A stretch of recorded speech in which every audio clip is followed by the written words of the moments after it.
un podcast de Cooperativa. Este es el podcast de la segunda edición de El Diario de Cooperativa, una presentación de cooperativapodcast.cl, otra forma de escuchar.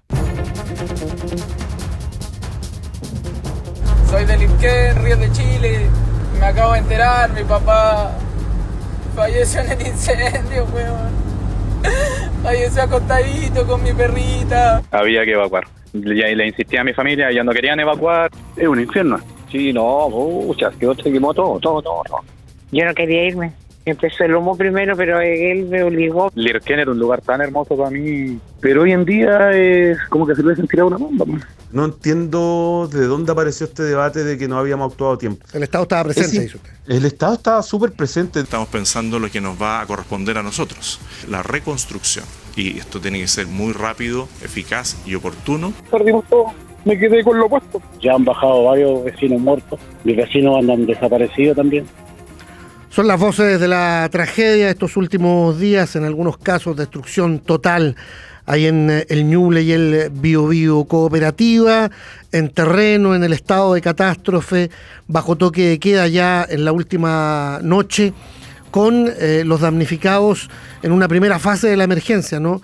Por ejemplo, el Lirquén, la llamada zona cero, llegando a limpiar, esperando ahora por ayuda básica como alimentos, artículos de aseo, tal vez algo de ropa. Vimos ya, hay descripción de aquello de camiones aljibe que llegan con agua potable, pero todavía hay focos de fuego, todavía hay focos activos en la zona de la emergencia. Hace minutos nomás, el Senapred solicita evacuar sectores Parral, Río Laja y Chillico en la comuna de Laja, región del Biobío, y también en la zona de las Pataguas, también en el Gran Concepción. Estamos en el lugar de la emergencia contigo, Christopher Espinosa, conversando con las personas afectadas que hoy día, en algunos casos, sencillamente no lo podían creer. Christopher, buenas tardes.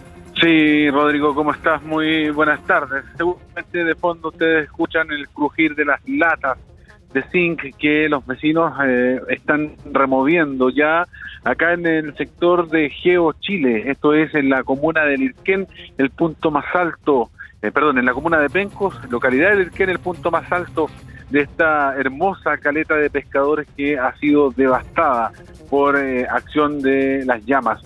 Los incendios forestales no tuvieron piedad con gran parte de la población que vive acá y que hoy día muchos dicen que aún no asimilan lo que aquí ha sucedido. Están trabajando, sacando escombros, sacando latas de zinc, mientras algunos se preocupan de otras cosas. Acá, solo en este punto, han fallecido 17 personas. Muchos voluntarios que llegan con palas, con asadones, con chuzos, martillos, todo lo que sirva para remover es lo que más se necesita, por lo menos en estos lugares. Se ha hecho de manera relativamente ordenada, personal del ejército, de la infantería de marina también se acerca hasta estos lugares para ayudar o para estar en el tono de lo que se necesita, que es la remoción de escombros, la llegada de ropa, que es lo que más se está solicitando hasta esta hora. Escuchemos relatos de vecinos del sector Ríos de Chile. Conversamos esta mañana, cuando estábamos allí, además se reavivó un foco, se volvió a encender un bloque de departamentos, tuvo que llegar bomberos. Escuchamos esos testimonios. Recuperamos todo lo que estaba adentro, lo malo que se nos quemó afuera nomás. Y se me churrasquearon todas mis pastillas y yo soy diabética. Así que si alguien quiere recuperar con medicamento, por favor. Fuimos a ver un juego que venía poco, por el cerro era poco, y yo me iba a acostarme, y de repente salgo para afuera y veo a la media humadera y toda la gente gritando y saliendo corriendo. Es que, bueno, esperar ayuda, ¿no? Porque pongan la mano en el corazón y todos lo necesitamos. Triste lo que pasó, pero ayer no pudimos viajar porque no los dejaban de entrar. Así que hoy día viajamos temprano en la mañana. Yo nunca me imaginé que era tan crítica esta cosa. Yo creo que lo que más se necesita son útiles de aseo. Útiles de aseo, agua, alcohol, guantes, mascarillas. parte de la solicitud que tienen algunos de los damnificados, que hoy día en la mañana llegaron porque antes no podían hacerlo y se encontraron con todo prácticamente destruido.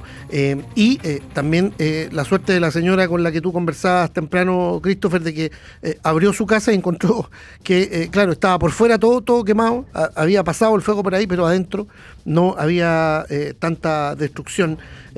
Son los testimonios, ¿no?, de esta emergencia en un lugar que ha sido denominado la zona cero por el nivel de destrucción que hay. Digamos, Lirquén en gran parte está irreconocible, desapareció en la práctica. Está todo quemado. Gran parte de esta localidad que pertenece a la comuna de Penco está en el suelo, está destruida por acción y el paso del fuego. Hay situaciones que son muy difíciles de describir. Por ejemplo, personas que llegan hasta este lugar y se ven por primera vez y se aprietan en un abrazo, como agradeciendo de que afortunadamente ellos están vivos.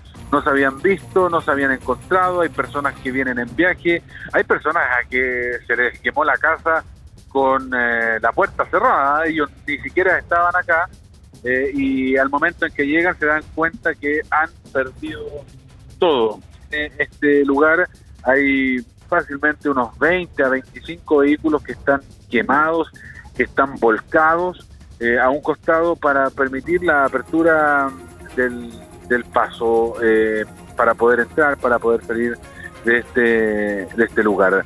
Escuchemos también esos relatos. Hablamos con vecinos de acá de Queo, Chile, que a esta hora se mueven, se movilizan y comienzan a levantar los escombros de este lugar que ha sido arrasado por los incendios forestales.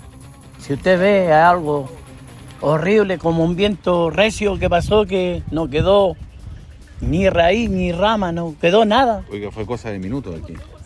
Fue de segundo, fue esto. Fue de segundo, es algo que cuesta comprenderlo. Subí para acá, para arriba, para ver caso había alguna respuesta de poder, un comité, qué sé yo, una ayuda, algo. Pero no, hasta el momento no se ve nada. Yo en sí, hijo, aparte de lo material, siempre Dios te va a dar una oportunidad para recuperar lo que tú pierdes. Pero son las vidas humanas. Tantos vecinos calcinados, tantos niños. Para mí, devastador. Si tú me preguntas cuál es tu angustia de hoy, no es lo que perdí material, hijo, pero es la gente, la familia que pereció en este incendio tan grande. Pues gente que perdió a sus vecinos, que ve la angustia también de esa familia en medio de la destrucción, además de sus casas, de sus vehículos, de todas sus pertenencias, a la espera de ayuda útil, artículos de aseo, alimentos no perecibles pero de fácil consumo, agua, herramientas, guantes, lo hemos repetido. El fuego hoy día se reactivó temprano en Tomé, tuvo que actuar bomberos allí, también en Palomares, mucho humo sobre el Gran Concepción, producto de ese foco, lo mismo que en Laja, también en la región del Biobío, y la atención, la preocupación en torno a la cárcel El Manzano, que se mantiene, Christopher, aunque no ha sido necesario evacuar todavía. Sí, se mantiene esa preocupación porque el foco del fuego está sobre el cerro del punto El Manzano. Hay preocupación por el sector El Pino, hay también afectación producto del fuego. Llegan algunos voluntarios acá a sacar un poco a los niños que son parte también de esta tragedia. Bolsitas de dulce, jugos, aquí se juntan en una plaza que afortunadamente quedó en pie, y ellos saben lo que pasó, miran lo que pasó, saben que perdieron sus cosas, pero como son niños, se juntan aquí a reunirse, a conversar, hablan entre ellos, suben vehículos con botellas de agua, con alimentos no perecibles, con ropa. Llegó hace un rato una camioneta con ropa, con zapatos, con zapatillas. Todo eso acá se necesita. Y se lo entregan directamente a los afectados y eso se agradece. Comenzamos a ver ya, Rodrigo, algunas carpas instaladas en los sitios donde estaban las casas. Hay gente que se va a quedar acá. No sabemos si está despejado o no, porque estamos bajo el humo, pero sí hace calor. Quien está mirando el mar o mirando la bahía de Concepción, es difícil ver la bahía porque el humo es bastante denso.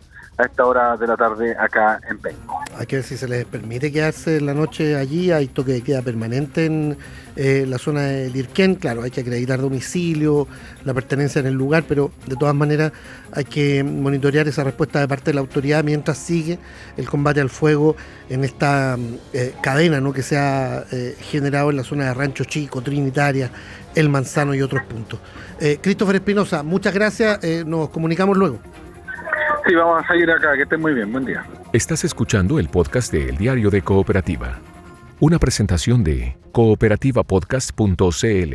Vamos a La Moneda. Reuniones el presidente de la República con el presidente electo. ¿Qué se dijo allí? Mariano Reyes, buenas tardes. ¿Qué tal, Rodrigo? Muy buenas tardes. Cuando existe una cifra consolidada de lamentables fallecidos, el gobierno va a decretar duelo nacional. Esa fue una de las definiciones que se compartieron en esta reunión que sostuvo el presidente Gabriel Boric con el presidente electo José Antonio Kast. Cerca de las 11 de la mañana, el presidente electo junto a su equipo ingresaron a la sede de gobierno luego de ser convocados por el actual Ejecutivo. Es la tercera reunión que sostienen ambos presidentes, esta vez con la emergencia de los incendios en el sur como telón de fondo, y además ambos sostuvieron su primera declaración conjunta, donde se hizo un breve balance de la emergencia y en la cual también el presidente Gabriel Boric aprovechó de defender la respuesta que ha tenido el gobierno en esta emergencia, porque claro, han existido varias críticas que apuntan a una respuesta tardía. Hoy el subsecretario del Interior, en conversación con Cooperativa, reconoció que le molestaba harto esa crítica porque a su juicio no ha existido el espacio donde el Estado no haya estado presente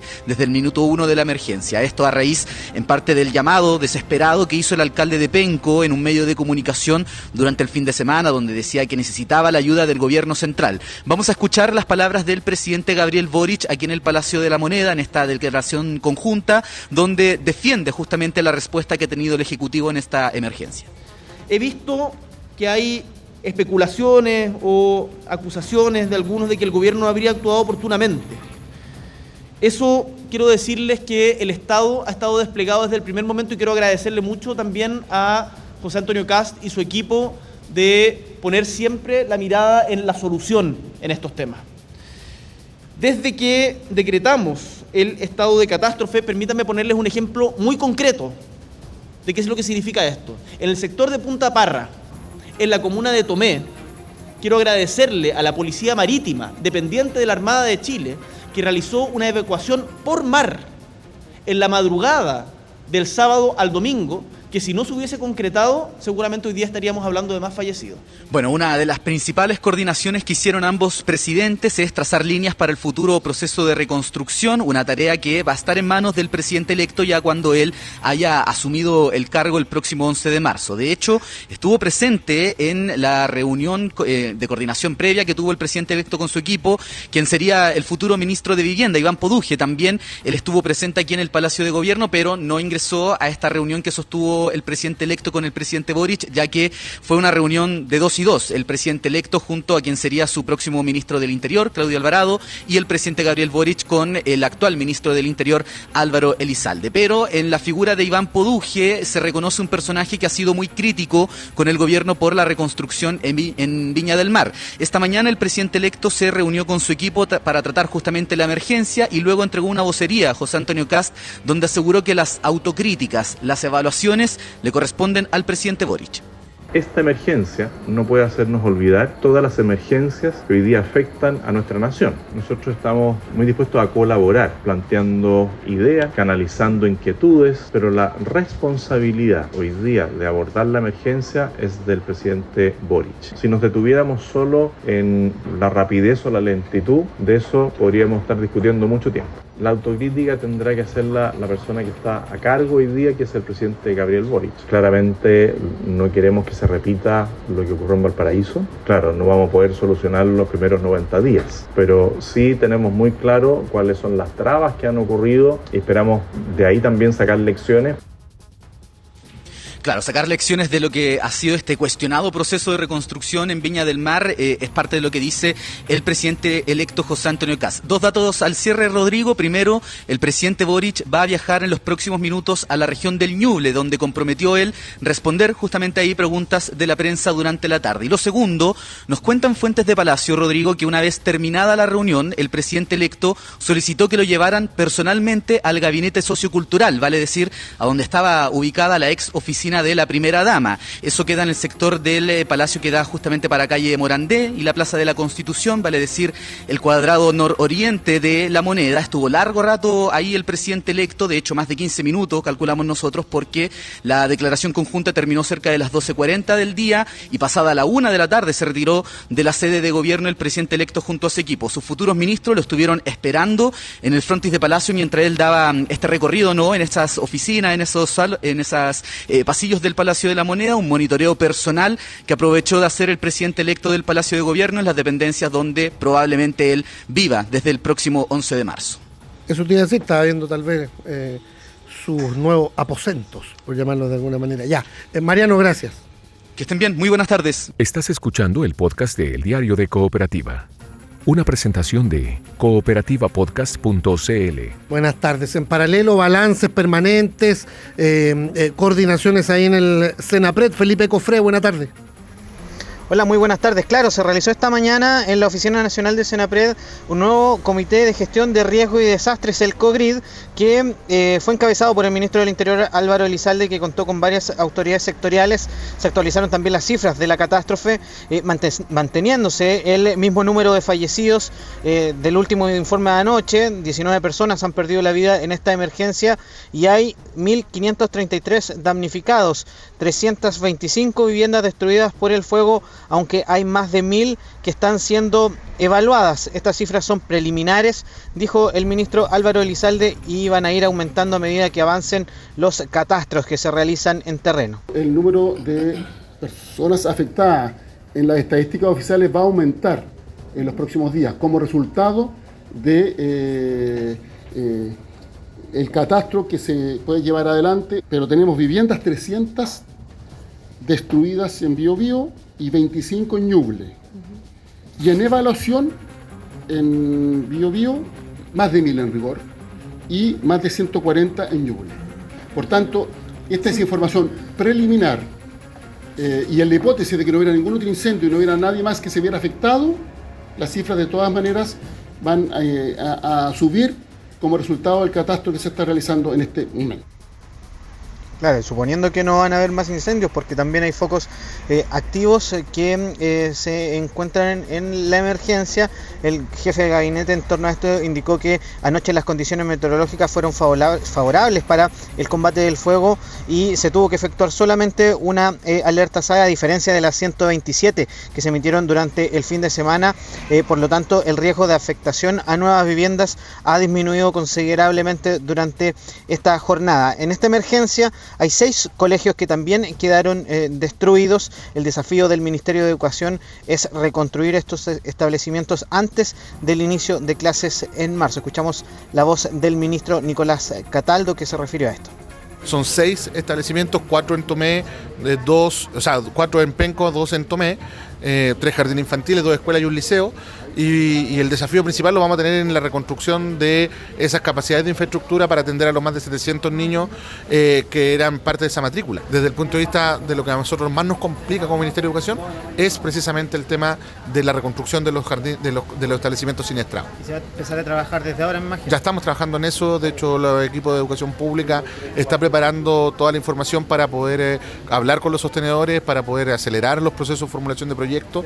Sí, el ministro Cataldo también dijo que se están evaluando las garantías para que personas damnificadas que estén en medio del proceso de postulación en la educación superior no queden fuera. Recordemos que hoy se conocieron los resultados de las postulaciones. Además, para esta noche, cerca de las 20 y 30 horas, está programado un nuevo COGRID y posterior balance de la emergencia por parte de las autoridades de gobierno. Gracias, Felipe. Buenas tardes. Estás escuchando el podcast de El Diario de Cooperativa. Una presentación de cooperativapodcast.cl. Es una de las preguntas a esta altura de la emergencia. ¿Cómo ayudar? ¿Cómo ayudar? Gloria Gutiérrez tiene alguna respuesta. Buenas tardes. ¿Qué tal, Rodrigo? Buenas tardes. Y a raíz de los devastadores incendios forestales registrados en las regiones del Ñuble y el Biobío, se comienzan a gestar las ayudas solidarias para los afectados. En la región metropolitana se han levantado diversos puntos de acopio, por ejemplo, en la Municipalidad de Providencia, en el Estadio Municipal de Maipú, en el Polideportivo de Ñuñoa, el Balneario Municipal de Puente Alto, entre muchos otros. El llamado es a priorizar la entrega de agua embotellada, alimentos no perecibles, artículos de higiene personal y de aseo. Por otra parte, las organizaciones de la sociedad civil también se suman a la ayuda. Desde Desafío Levantemos Chile hay más de 100 personas desplegadas ya en el Biobío y el Ñuble para comenzar con los trabajos de remoción de escombros y reconstrucción. Su director de emergencia, Ascan Wall, se refirió al respecto en conversación con Una Nueva Mañana de Cooperativa.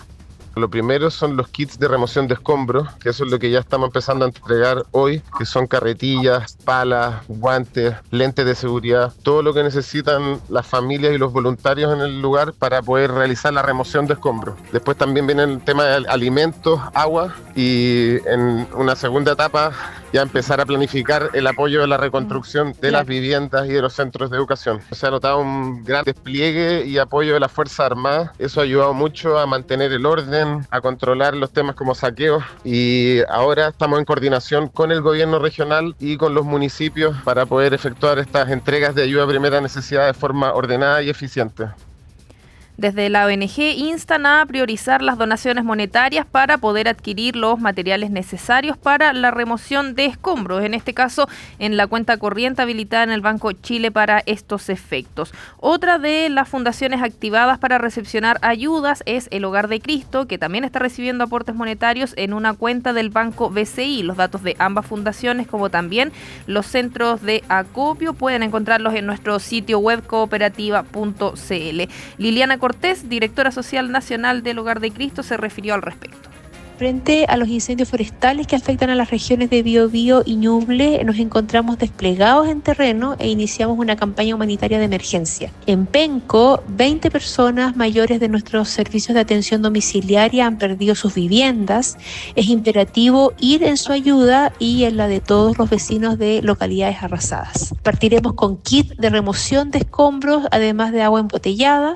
Junto a Techo, Fondo Esperanza y Movidos por Chile, estamos organizándonos para avanzar y salir al paso a las necesidades que surjan en terreno. Actualmente estamos recibiendo donaciones en dinero, lo que nos permitirá canalizar de manera oportuna la ayuda humanitaria.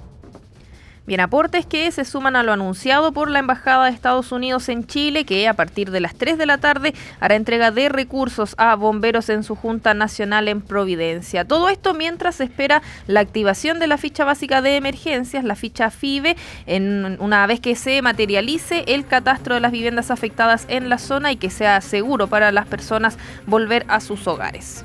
Gracias, Gloria. Buenas tardes. Estás escuchando el podcast de El Diario de Cooperativa. Una presentación de cooperativapodcast.cl. Un bálsamo, ¿sí? Un bálsamo. Otra cosa, el deporte. Ernesto Contreras, buenas tardes. Hola, Rodrigo. Sí, un bálsamo en el fútbol, y creo que es una muy buena noticia para el hincha de la U. A ver. Lo contamos a las 12, porque llegó Juan Martín Lucero. Finalmente llega el Gato Lucero a Chile, algo que en algún momento parecía complejo, algunos medios lo daban por descartado derechamente, pero no. Incrédulos. Acá dijimos siempre con Caneo, va a llegar el Gato Lucero, paciencia. Bueno, llegó finalmente el día de hoy. Se suma Rivero, se suma Vargas en el ataque y a Lucas Romero, el volante central que tiene la U, y ahora hay que esperar, porque se suponía que ayer tenía que jugar la U, obviamente por razones totalmente lógicas no lo hizo, y con ese partido con Racing iba a analizar el plantel Paqui Meneghini, ver si necesitaba el extremo izquierdo u otro lateral, y como no ocurrió, en la U están pensando en quedarse con lo que hay, que consideran que ya es bastante, sobre todo en ofensiva. 9 segundos fue lo que le dijo el Gato Lucero a Ivo Bay en el aeropuerto de Santiago. Lo escuchamos. Bueno, bien, ahora vamos a ultimar los últimos detalles, así que esperemos que salga todo bien y ya después podremos charlar un poco más tranquilo. ¿Por qué se demoró tanto la llegada? Bien, estoy contento. Ya, cortito nomás. Pero estoy contento, firmo en la tarde y luego va a ser presentado probablemente mañana, en lo que va a ser una gran rueda de prensa, escuchar a Lucero en su retorno a nuestro país. Pero una de azúcar y una de sal. ¿Así se dice? No, pero se entiende. Una dulce y una salada. Jorge Sampaoli. ¿Cómo era? Yo me acuerdo que hay algo similar, pero no me acuerdo. Una de cal y una de arena. Gracias. O de dulce o de agras. Bueno, la agras. Pasemos a los agras. Lucas Asadi sigue en el radar del Mineiro. Hoy día Sampaoli fue más allá y lo pidió públicamente. Escuchemos a Sampaoli. Yo creo que Lucas es un jugador que nosotros monitoreamos y elegimos, y está el club intentando, viendo la manera si tiene la posibilidad de traer a él o no. Mira, cortito, pero lo pidió. Recordemos cómo es la fórmula que le pide la U al Mineiro. Parece que Gremio también puso sus ojos en Asadi. También. Ojo con lo económico, porque el Mineiro le debe mucha plata a Palestino. Le compró a Iván Román y no le ha pagado nada. Palestino le quería llevar a la FIFA y ahí dijo la U, mira, estos tipos están ofreciendo $2 millones y en cuotas. No, 5 en una y a la mano, inmediatamente. Si eso no ocurre, Asadi se queda en la U. Lo complejo para la U es que Asadi termina el contrato a fin de año. Por ende, si no renuevan, Asadi en julio puede negociar como jugador libre. Y ahí la U no percibirá nada de un jugador que es fundamental hoy por hoy. Una de Colo-Colo, rapidito, el Tan Ortiz dice: quiero más refuerzos, sobre todo en el arco, quiero competencia, apunta el técnico de Colo-Colo tras la derrota ayer ante Alianza. Perdón, me voy a sentar de nuevo con Aníbal y reveremos de nuevo la situación de refuerzos. A mí me gusta tener competencia. Estar en una institución grande como Colo-Colo es necesario tener competencia. Hoy Lucas está con un estado estomacal delicado y la verdad no sé.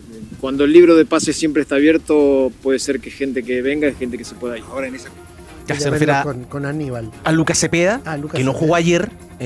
Dicen que está algo taimado Cepeda, porque no lo han vendido al extranjero. No solo le duele la guatita. Claro, por eso un dolor estomacal. Yo creo que usted es mal pensado. Es que por eso Ortiz dice también, hay que ver lo del arquero, quiero competencia para De Paul y un reemplazante para Cepeda. En Colo-Colo internamente ven a Cepeda afuera. Mientras no lo vendan, uno dice, va a estar, pero lo ven afuera en lo mental y sienten que lo mejor ahora es venderlo. Por eso ayer no jugó y Ortiz está pensando en hay que reemplazarlo potencialmente. Así que tener un jugador amurrado, Rodrigo, es lo peor que puede pasar. Es lo peor, porque se lesionan harto, les duele la guata. Supongo. Son muy complicados, según te cuentan los técnicos y la gente del fútbol. Sí, así que estamos hoy día a las 9 de la noche, 21 horas, abriendo la jornada, Garín contra el Dardo Dardieri, un argentino naturalizado italiano, 24 del mundo, que va a estar en el ATP, va a estar acá, en el ATP de Santiago. ¿24 del mundo? Sí, pero creo que es un jugador malo. Pero creo que un jugador que Garín lo puede abordar. Sí. Ojo. Ojalá. Que creo que puede pelear más que Tavilo, sin duda. Tavilo, que se fue en 3 rapidito con Jalis. No dio una. Gracias, Ernesto. Chao. Estás escuchando el podcast de El Diario de Cooperativa. Una presentación de cooperativapodcast.cl. Dejemos por un momento la situación de la emergencia en el sur, aunque esto se monitorea, lo hemos escuchado, ¿no? En este punto de prensa, tal vez inédito, entre el presidente Boric y el presidente electo José Antonio Kast. Se monitorea desde la oficina del presidente electo, la OPE, ahí en la zona de Las Condes, donde se está preparando todo para mañana, donde se va a presentar en sociedad la lista de ministros y ministras del nuevo gobierno. El primer gabinete de Kast, con alguna incertidumbre todavía. En la línea gruesa, los nombres ya están bien conocidos. Camila López, buenas tardes. ¿Qué tal? ¿Cómo estás? Muy buenas tardes. Y mañana a las 9 de la noche, la llamada moneda chica, el presidente electo José Antonio Kast pondrá fin a las especulaciones y dará a conocer a los ministros y ministras que lo acompañarán en el inicio de su gobierno. Desde la oficina del Republicano explican que realizar el anuncio en el mismo lugar donde han estado trabajando desde el triunfo electoral busca transmitir una señal de austeridad, sello que pretenden imprimir a toda la administración. El 20 de enero era la fecha comprometida por Kast y pese a la emergencia por los incendios que afectan a las regiones de Ñuble y Biobío, fue el propio presidente electo quien confirmó que el gabinete se dará a conocer mañana. El día mañana ustedes van a conocer y mantenemos nuestra planificación. El día mañana ustedes van a conocer a los 25 ministros de cada una de las carteras, incluida la persona que estará a cargo del Ministerio de Seguridad.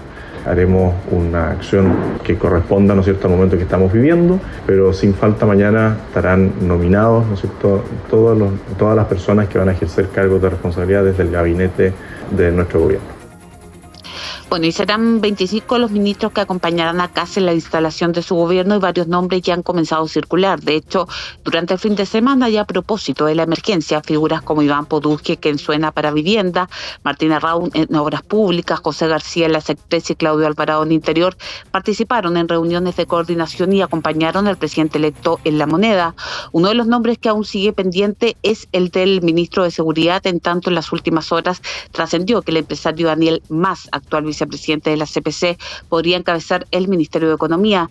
Todo esto en medio de cuestionamientos de otros partidos en las derechas por la alta presencia de técnicos e independientes en el diseño del gabinete. El presidente del Partido Republicano, Arturo Esquella, llamó a esperar el anuncio oficial y aseguró que habrá algunas sorpresas. Hay muchas especulaciones, hay nombres, y en eso yo haría un llamado, digamos, a simplemente esperar, más que caer, digamos, en estas especulaciones. Me atrevería a decir que van a haber sorpresas muy interesantes. Muchas veces se confunde el hecho de que una persona que ha estado colaborando en esta instalación con su conocimiento técnico en una materia, en definitiva, pase a ser ministro o estar a cargo, digamos, de alguna tarea importante en el futuro gobierno. No necesariamente uno tiene que asumir de que van a tener una tarea, una responsabilidad en primera persona en el futuro gobierno. Bueno, y el Ministerio de Minería es otra cartera que sigue sin definición. Este ministerio habría sido ofrecido al Partido Nacional Libertario, que hasta ahora mantiene su decisión de no participar en el gobierno. En ese contexto ha tomado fuerza también el nombre de la diputada Sofía Cid, que esta mañana de hecho visitó La Moneda Chica. Mira, un nombre que no estaba tan en carpeta. Camila, cualquier novedad ampliamos. Muchas gracias. Buenas tardes. Estás escuchando el podcast de El Diario de Cooperativa. Una presentación de cooperativapodcast.cl. La tragedia en el sur cruza también el debate del reajuste hoy en el Congreso. El Consejo Fiscal Autónomo y la Contraloría emplazaron al Ejecutivo a identificar de dónde se pueden asignar o reasignar recursos más bien, porque buena parte de los fondos del Tesoro Público están destinados a cubrir emergencias precisamente, como hoy la de los incendios forestales. Jorge Espinosa Cuellar, buenas tardes. Sí, muy buenas tardes. Esta vez Paula Benavides del Consejo Fiscal Autónomo y la Contralora Dorothy Pérez expusieron ante la Comisión de Hacienda de la Cámara Alta. Allí la jefa del organismo fiscalizador hizo ver que el proyecto de reajuste no deroga el artículo del Estatuto Administrativo que señala que las contratas terminan el 31 de diciembre por el solo Ministerio de la Ley, y advirtió que tener que justificar los despidos mediante un dictamen fundado caso a caso es una medida muy complicada de implementar. Sugirió además poner un límite a los subsidios del transporte público en regiones para que no se produzca el desfonde que ha generado el Transantiago. Y además, ambas coincidieron en que el gobierno saliente debería identificar de dónde se podría reasignar recursos para financiar el reajuste del sector público. Recordemos que faltan 822 millones de dólares, ya que desde la partida del Tesoro Público, buena parte está destinada a enfrentar las emergencias como la de los incendios forestales en las regiones de Ñuble y Biobío. Hemos reiterado acá la necesidad de que se identifiquen detalladamente estos espacios de reasignación, porque uno distingue que la asignación 104 también tiene que poder cubrir otros elementos como las emergencias. Atendida la emergencia que estamos viviendo en el sur del país, probablemente se va a requerir utilizar gran parte de esas líneas de emergencia para poder cubrir esa situación, de manera que no estarían esos fondos disponibles para cubrir la ley de reajuste, cuestión con la que se contaba según la información que nosotros entendemos. Las exposiciones generaron inquietud no solo entre parlamentarios de oposición, sino particularmente en parlamentarios del oficialismo, que pidieron que el ministro de Hacienda, Nicolás Grau, esta tarde llegue con respuestas a estos planteamientos que fueron presentados incluso desde la semana pasada en la Cámara Baja. Adicionalmente, les cuento que para esta tarde, para esta hora más bien, estaba citada la Comisión de Gobierno de la Cámara Baja para votar y despachar la reforma política política impulsada por la moneda para promover la gobernabilidad y la representatividad del sistema político. Sin embargo, y como explicó su presidente, el diputado Rubén Oyarzo, el gobierno pidió suspender la sesión debido a la contingencia. El gobierno tomó contacto conmigo para solicitar postergar la votación del proyecto complementario del sistema político, toda vez que el ministro del Interior se encuentra en la zona de combate a los incendios forestales en el sur del país. He accedido a esta solicitud dado que hoy la prioridad está en responder la emergencia y luego, en coordinación con el gobierno, fijaremos el itinerario legislativo de este proyecto de ley.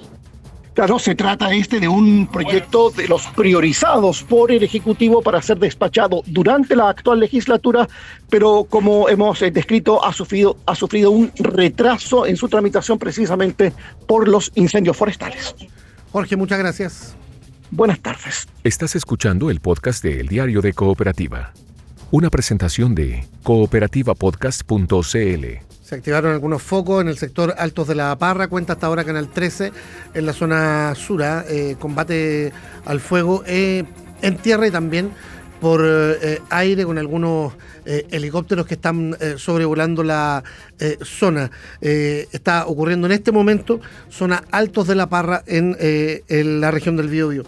En la Araucanía, en la macro zona sur más bien, había harta expectativa con esto. El inicio del juicio oral contra 4 comuneros mapuche, 3 de ellos los hermanos Antigüen, acusados del crimen de los carabineros de Cañete, el triple crimen con los policías quemados, acuérdense, de abril del 2024 en una camioneta, en una zona rural, que fue un golpe muy duro para la administración del presidente Boric y que retrasó finalmente la salida del general Yáñez de Carabineros en su momento. Claudio Arévalo, con detalles, buenas tardes. ¿Qué tal, Rodrigo? Buenas tardes. Claro, comenzó esta mañana en el Tribunal Oral en lo Penal de Cañete el juicio contra los hermanos Tomás, Jefferson y Felipe Antigüen. Además de Nicolás Rivas, están acusados de asesinar y luego quemar a 3 funcionarios de Carabineros el día 27 de abril, cuando se conmemoraba el Día del Carabinero del año 2024 en la ruta que une Cañete con Tirúa, un hecho considerado como de extrema gravedad, atípico en el marco de las investigaciones judiciales en el sur del país. Había bastante expectación respecto de que se iniciara esta instancia. Escuchemos al juez Marco Pincheira, quien entrega detalles respecto de lo que dice la acusación de la Fiscalía. Reducidos y sin posibilidad de defensa o de oponer resistencia, les dispararon con armas de fuego, dándole muerte en el mismo lugar. Cargaron los cuerpos sin vida de los funcionarios de Carabineros en el pick-up del vehículo institucional y los trasladaron primero por un camino vecinal distinto al que emplearon los propios funcionarios para llegar hasta el lugar donde fueron atacados. Incendiaron la camioneta con los cuerpos de los funcionarios malogrados en el pick-up y emplearon para este efecto material acelerante. Se trata de los funcionarios de Carabineros Misael Vidal, Carlos Cisternas y Sergio Arévalo, quienes murieron luego de este ataque perpetrado por desconocidos en este lugar y cuya responsabilidad se atribuye a los hermanos Antigüen y también a Nicolás Rivas en este caso. La Fiscalía y el Ministerio Público están solicitando presidio perpetuo para los imputados. Se espera que el juicio se lleve a cabo por más de 50 días en los tribunales de Cañete. El gobierno, a través del ministro de Seguridad Pública, Luis Cordero, también se refirió a esta situación, señalando que a esta altura los funcionarios asesinados en este lugar tienen el carácter de héroes nacionales. Nosotros esperamos que al término de este juicio se apliquen las máximas penas. Pero no solo la muerte de 3 carabineros en el desempeño de su cargo, sino que la forma y modo en que se ejecutó explica que la institución y el país considere a esos 3 funcionarios carabineros héroes del país, que se empeñaron su labor legalmente y en condiciones respecto de las cuales era imposible esperar la brutalidad y sobre todo la crueldad con quienes actuaron en el homicidio de las mismas. Según la información conocida durante esta mañana, en el marco del inicio del juicio, los policías fueron emboscados, los obligaron a entregar sus armas de fuego, también los chalecos antibala, y en la parte posterior de la camioneta institucional les dispararon, luego los quemaron a juicio de este informe entregado por la Fiscalía. El último de los detenidos, Rodrigo, fue Tomás Antigüen, está sindicado como el autor material del crimen y en cuyo poder fue encontrado un bolso con una subametralladora. En aquella oportunidad permanecía oculto en una casa del sector Lago Yeuyeu, en la región del Biobío, a unos 10 kilómetros del lugar donde se produjo el crimen de los funcionarios policiales. Claudio, muchas gracias. Buenas tardes. Buenas tardes. Estás escuchando el podcast de El Diario de Cooperativa. Una presentación de cooperativapodcast.cl. Emergencias en curso en el sur, se ha reactivado el fuego en la zona Altos de la Parra, esto es entre Lirquén y Tomé, zona muy afectada por la tragedia. Y también hay preocupación por lo que ocurre en el sector de Rancho Chico, El Manzano. Christopher Espinosa. Sí, Rodrigo, logramos salir de Penco. La verdad es que de toque de queda bastante poco. Porque hay un taco de proporciones para ingresar a Lirquén y para moverse allí con facilidad. De hecho, las personas que están sacando los escombros en vehículos tienen que esperar una enormidad para poder avanzar rápidamente, y eso para muchos hoy día es la prioridad. Hemos estado recorriendo la ruta 150 que lleva hacia Concepción, está todo cubierto por el humo. Y acá nos encontramos frente a la cárcel El Manzano en Concepción, donde también hay personas que están agolpadas, esperando por información de sus familiares, porque ellos han ingresado o han traído encomiendas, pero no se está recibiendo nada.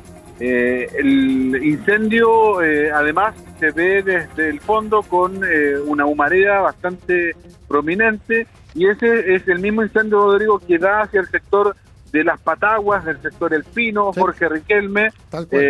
Por lo tanto, es el mismo avance del fuego el que presenta las complicaciones propias de un incendio forestal. El taco para ir en dirección desde Concepción a Penco es enorme, llega hasta acá, hasta la Rotonda General Bonilla aproximadamente. Por lo tanto, paciencia para quienes están ocupando esta ruta. Claro, ese es el cordón que forma el incendio de Trinitaria, El Manzano y Rancho Chico. Patagua está en medio de esa contingencia, y al otro lado de la ruta lo que está sucediendo en Palomares, que también es un foco de atención hasta ahora. Sí, en Palomares, que es la extensión o podría decir, como han dicho las autoridades, la cola del incendio, que también tiene una columna de humo muy prominente. Hacia allá esperamos dirigirnos durante la tarde para ver aquella situación. Cuando hay alerta SAE para evacuar, por ejemplo, el sector Chillico y la ruta Q90 en la comuna de Laja. Eso hace 8 minutos, la última alerta del Senapred. Se suma al sector Puente Victoria en la comuna de Concepción, también en la región del Biobío.